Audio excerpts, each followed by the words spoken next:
What's up, gang? It's your boy Prez from the Strickland at _Presidente on X. I'm here with a quick Mikal Bridges video. I want to talk about something that flew slightly under the radar in the Miami game. He took 11 threes. That does not happen often, and it's really important for the Knicks.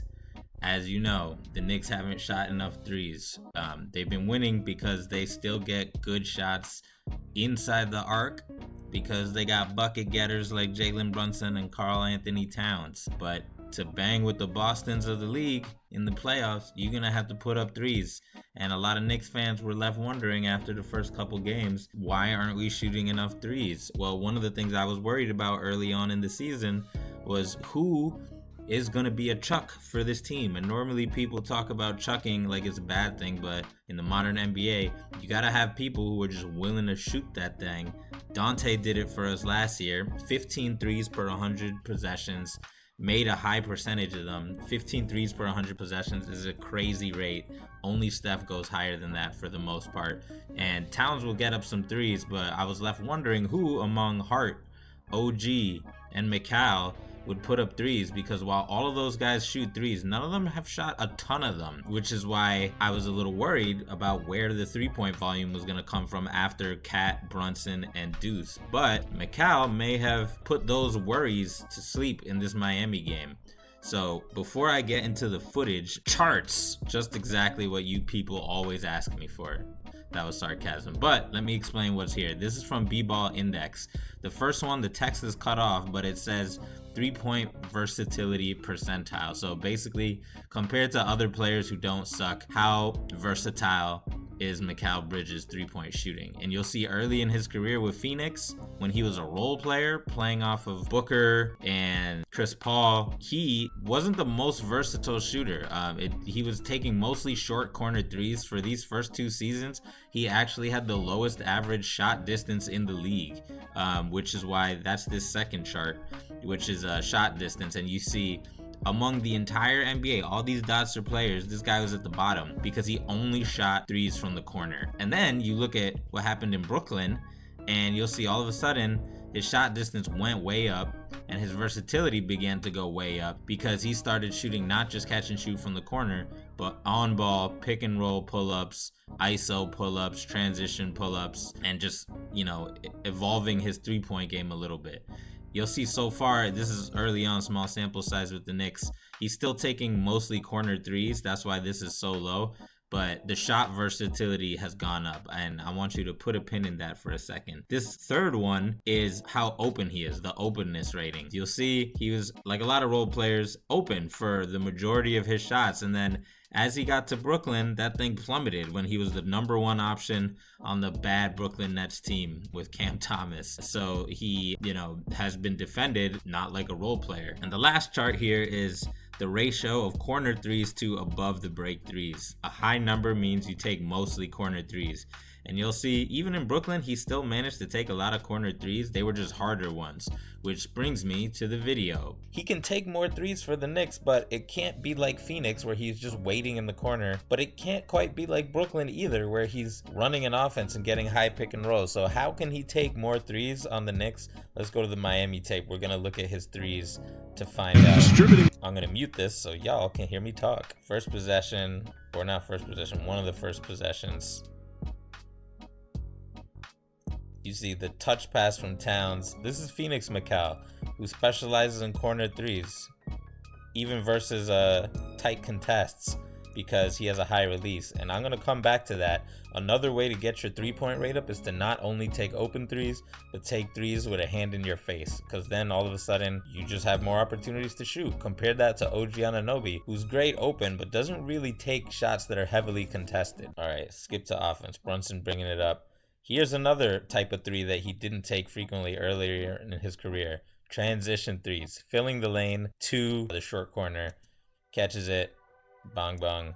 Didn't go in, but interesting to note, just as a more difficult type of three he could take that is beneficial to getting our team's three-point rate up as a whole.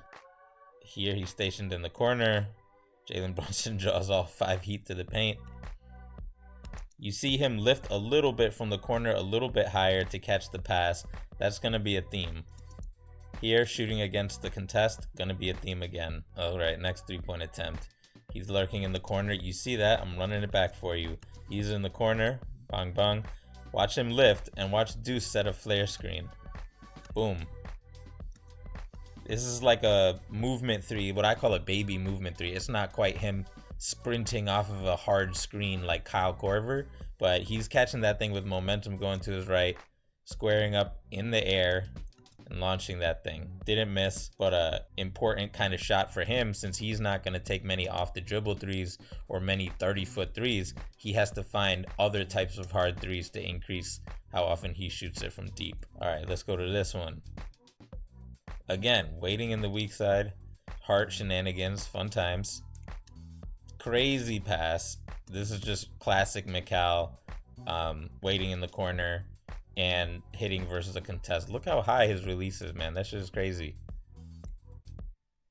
Didn't go in, but you'd love to see it still. Good process. Here's another one. Check this out. And this one theme you'll notice in this game is he was shooting with confidence. He's missed all these threes, and he's still getting a loose ball, catching it, finding the 3-point line, and just unbothered by Duncan Robinson, who's not short. Some might say that's a bad shot, but we need some tough threes in order to meet the math of other high-ranking offenses. Here, he's come screaming off of Jericho Sims' pick.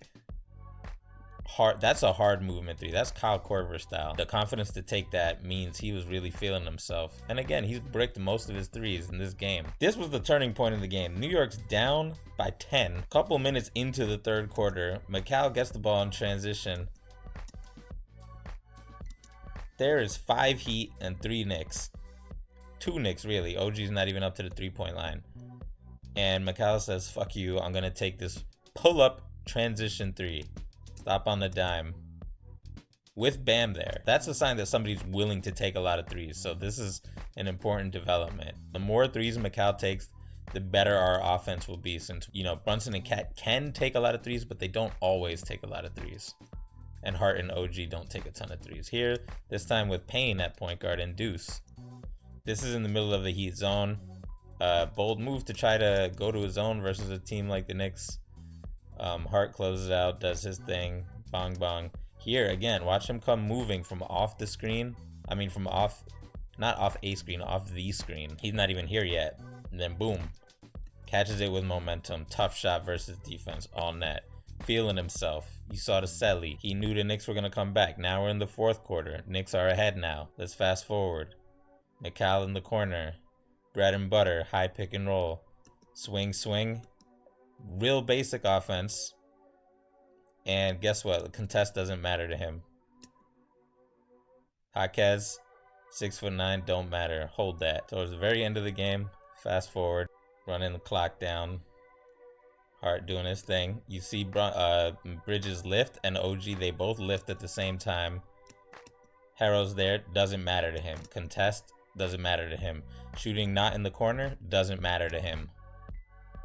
Ooh, that joint just missed. Big man shit from Karl. Hold that, Bam. Anyway, that was the last 3. So we need Mikal to keep that up. This is a good example of how he can shoot more threes than he did as a role player in Phoenix, while not being the #1 option as he was in Brooklyn. We'll see if we get more of the same from him in the games to come.